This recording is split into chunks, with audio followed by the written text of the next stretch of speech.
Bonjour à tous, bienvenue à cette conférence en ligne sur cette fois-ci le thème de la Norvège du Sud. Donc, je m'appelle Marilyn Lugrin, je travaille déjà depuis 12 ans chez Contiki à Lausanne. On est donc des spécialistes du Nord et aujourd'hui on va parler un peu plus de la Norvège. Donc déjà pour s'y rendre, on peut atteindre Oslo avec des vols directs de Genève, de Zurich. Presque tous les jours de la semaine, ça dépend. Et sinon, on peut éventuellement avoir une liaison via Copenhague avec SAS. On peut également se rendre sur Bergen ou Stavanger si vous voulez plutôt atteindre directement les fjords. Donc ça, c'est possible via Copenhague. Autrement, on peut également réfléchir à y venir soit en voiture avec une liaison ferry entre Hirstal et Larvik, ou alors vous avez le train entre Bâle-Hambourg et ensuite Hambourg-Copenhague et Copenhague-Oslo. Pour des itinéraires, donc on va réfléchir, le sud de la Norvège est très vaste, on a énormément de kilomètres, donc il faut bien réfléchir à son itinéraire, pas trop faire, par jour parce que sinon vous ne profitez pas vraiment des étapes. Donc par exemple ici, on a un itinéraire sur 15 jours où on fait environ 1 300 kilomètres avec une voiture et on a également une nuit à bord sur le trajet Hurtigrute. Donc entre Bergen et Trondheim, ça vous permet d'enlever quelques kilomètres et de faire cette région très belle des fjords. Donc ce qu'on va visiter, c'est euh, la ville de Lillehammer, qui est très connue pour son tremplin à ski, qui est donc une station de montagne. Ensuite, on va un peu plus haut, toujours dans les montagnes, à Oppdal, pour rejoindre ensuite Trondheim, qui est de nouveau une ville au bord de la mer, très jolie, avec plein de maisons colorées, une petite ville scandinave comme on les connaît, avec beaucoup d'ambiance. Et après, ben, avec ce trajet en bateau, on rejoint Bergen, une ville vraiment très charmante, qui mérite vraiment de s'y arrêter. Et après, on continue sur Stavanger, aussi là, des jolies routes. On passe également sous un tunnel, dans un pont, une route sous la mer. Stavanger est aussi très charmant, un peu moins charmant que Bergen à mon avis, mais qui mérite aussi le détour. Après, on a une étape à Kristiansand, qui est une grande ville par rapport aux autres, mais où on a un point stratégique pour s'arrêter. Et après, on rejoint plein de petits villages, dont Kragero, qui est tout charmant, petit village de pêcheurs, pour rejoindre Oslo. Donc ça, c'est un itinéraire très varié, avec beaucoup de paysages différents, très complet, où on peut partir d'un arrangement des 3890. Ensuite, pour ceux qui n'ont pas 15 jours, on peut également proposer un itinéraire sur 8 jours, mais on le conseille quand même sur 2 semaines pour avoir le temps de faire des activités entre deux. Donc celui-ci comprend 1 290 kilomètres. Donc vous avez les deux prix selon la une semaine ou 2 semaines. Et dans ce cas-là, au lieu de monter jusqu'à Trondheim, on va partir d'Oslo et on va traverser la chaîne montagneuse entre Oslo et Bergen via Loftus. Donc on va atteindre voilà, des petits villages de montagne à 1 200 mètres et après on redescend sur le niveau de la mer à Loftus dans un fjord.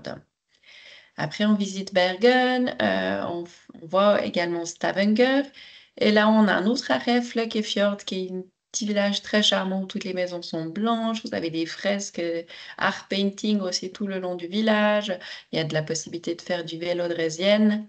Donc là, c'est très sympa aussi. Et Arendal, qui est un autre village de pêcheurs, aussi sur le chemin du retour sur Oslo. Donc on peut le faire dans les deux sens. Donc là aussi, c'est un itinéraire très sympa où on voit plein de petits villages, mais on peut également faire plein d'activités extérieures. Donc, on est en Norvège du Sud, qu'est-ce qu'on peut faire? Donc, on a bien sûr les randonnées, ça c'est très connu, les multiples vraiment points de vue qu'on peut proposer. Donc, on monte vite sur les hauteurs. Donc, par exemple, le Preikestolen, qui est très connu, c'est un rocher assez large où on a une merveilleuse vue sur le Sjónarfjord le Lingefjord, pardon. Et là, on peut compter environ 304 mètres de dénivelé, donc c'est pas trop compliqué, c'est faisable pour ceux qui ont juste l'habitude de marcher de temps en temps. Ensuite, on a Trolltunga, qui est vraiment un rocher en forme de langue, qui est plus de 8 heures de marche, entre 8 et 12 heures l'aller-retour, donc ça, c'est plutôt pour ceux qui ont l'habitude de marcher. On a le Kjerag, qui est la photo ici, qui est très sympa aussi, qui est un peu plus de marche que le Preikestolen, donc compte environ 5 heures aller-retour. Et là, on a une altitude de 1084 mètres, également sur le Lysefjord. Donc là, c'est très sympa aussi celui-ci. Euh, voilà, adapté à ceux qui ont vraiment juste l'habitude de randonner. Ensuite, par exemple, on a le petit village de Fleurly qui propose un peu comme un chemin vertical à côté des conduites. Là, il y a environ 750 mètres d'altitude. Donc ça, c'est faisable pour tout le monde, ceux qui ont envie de se lancer un petit défi, parce que c'est du coup assez pentu. On a le Trollpiken, qui est un petit rocher en forme de petit embout. Donc là, vous êtes à 1084 mètres, ça c'est aussi faisable pour tout le monde. Et ensuite, on a deux autres endroits qui sont un peu moins connus, donc peut-être un peu moins de touristes, où vous avez des sommets à 750 ou 740 mètres, le Ellandsnuten ou le Sokma-Gnipa. Donc ça, c'est possible aussi pour avoir des jolies vues, des noms de randonnées. Mais sinon, vous trouvez vraiment partout des petites randonnées. À chaque endroit, vous pouvez vous renseigner sur le site de l'endroit, le site touristique, et là, vous allez trouver des chemins ou des idées de randonnée. Ensuite, on a énormément de curiosités naturelles, on a énormément de cascades en Norvège, donc vous allez pouvoir vous arrêter souvent au bord de la route, on va pouvoir faire du rafting vers les grosses rivières, du vélo draisienne. On a pas mal de stations de montagne qui proposent justement du VTT, des chemins où vous pouvez éventuellement porter votre vélo avec le télésiège ou enfin, les télécabines en fonction et redescendre en VTT. On a quelques musées vikings, on a des parcs nationaux comme le Jotunheimen, le Rondane d'Ovrefjell pour les plus connus et le Hardangervidda dans la région de Bergen. Donc ça aussi, ça vaut le détour. On a des fois des endroits où on voit les glaciers ou vraiment des endroits très nature, donc sympa aussi pour quelques randonnées. On a du parc aventure dans les Alpes pour les enfants, quelques via ferrata de tout niveau et aussi quelques parcs aquatiques donc extérieur avec des toboggans, etc. Donc aussi pour les familles, il y a de quoi faire. Ensuite, on a des visites de villes, donc on vous conseille Oslo pour une ville un peu entre modernité et authenticité. On a Stavanger avec ce charme aussi de bord de mer. On a Bergen, cette ville hanséatique vraiment à recommander. Et Trondheim, par exemple, comme ici la photo, qui est vraiment des villes sympathiques à y passer une demi-journée ou une journée complète. Ensuite, on a les fjords qui sont très connus, donc on peut y faire des croisières avec des petits bateaux, des RIB, donc des zodiacs ou d'autres sortes. Donc là, vous avez tous les fjords qui sont très connus. Euh, il y a également le Geiranger qui est pas sur cette liste, qui est dans la région de Bergen. Mais voilà, ça c'est vraiment des choses aussi sympas parce que c'est des fjords très escarpés, très étroits, donc assez impressionnant quand on est au milieu de l'eau. Ensuite, on a énormément de points de vue. La Norvège est très forte pour faire des endroits design comme des toilettes, des points de vue, des escaliers, des palissades. Donc là également, vous avez ces régions de Loen, de Voss, la région de Bergen, Romsdalen et Stranda qui sont très connues soit pour un téléphérique, un télécabine, où vous arrivez à hauteur, donc soit avec ou sans effort, qui sont vraiment impressionnants au niveau panorama.